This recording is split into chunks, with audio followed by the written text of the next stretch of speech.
How you both doing?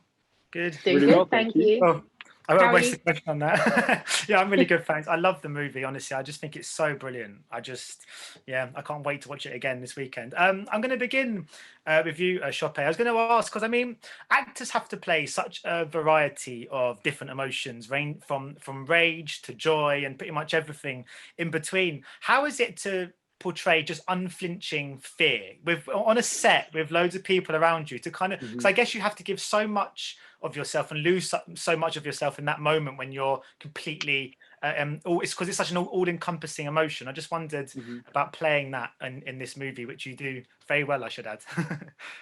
Thank you so much. I really appreciate it, and I'm really glad that you enjoyed the film. I'm not going to lie to you. I think sometimes it can be really cringe because when you are so totally and desperately scared, when you're playing that, you have to release yourself into it.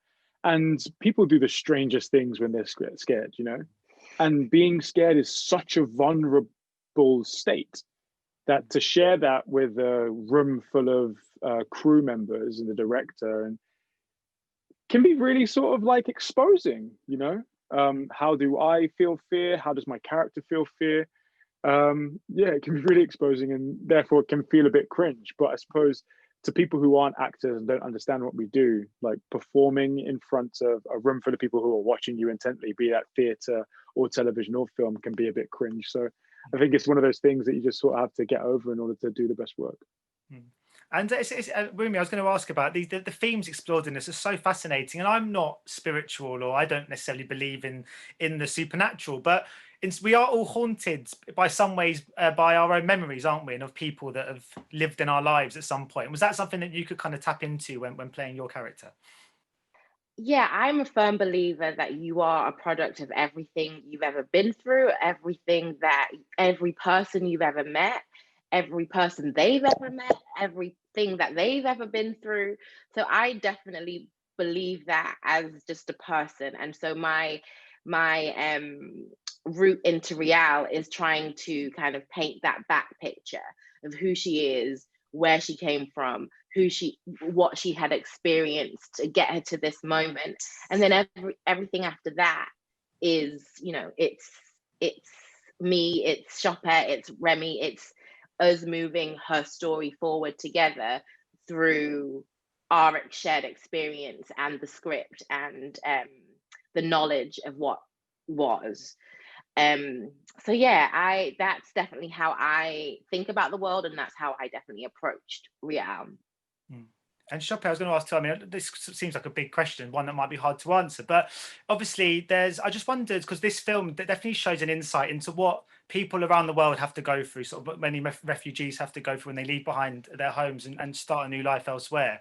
And when you just see it, not that this film needs to show it, but when you just see it in front of you and you realize how difficult and how much trauma there is attached, does the lack of compassion in society ever surprise you? Does it ever, because why isn't our natural human instinct to be, oh my God, those people need our help, let's help them? There's still so many people out there where their first instinct is to go, that's not my problem. I just wondered if you're still surprised by the seeming lack of compassion that exists within this world. I think that is the biggest horror story, you know? That's the thing that makes me most scared about our community, our society, and also about myself. I'm not going to stand here and pontificate and say that I've been out in boats trying to save people, that I've donated all of my material wealth to helping people. But I do worry about the lack of compassion, even just basic empathy that some people can show. Because I think that's the first step to everything. Once you can put yourself in someone's shoes and realize that I wouldn't want to be in that position, let me try and help that person not. That small change of mindset can cause the biggest tidal wave of change in this world. So I pray and hope for a community and society and world that takes that first step of empathy.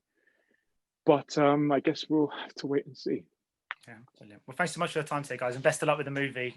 Thank you, Stefan. So much. Have a great day. You too. Nice bye-bye. Ladies and gentlemen, you're watching Hey You Guys. Hey You Guys, huh? Hey You Guys. Is that from the Goonies? It is indeed, yeah. Nice. Hey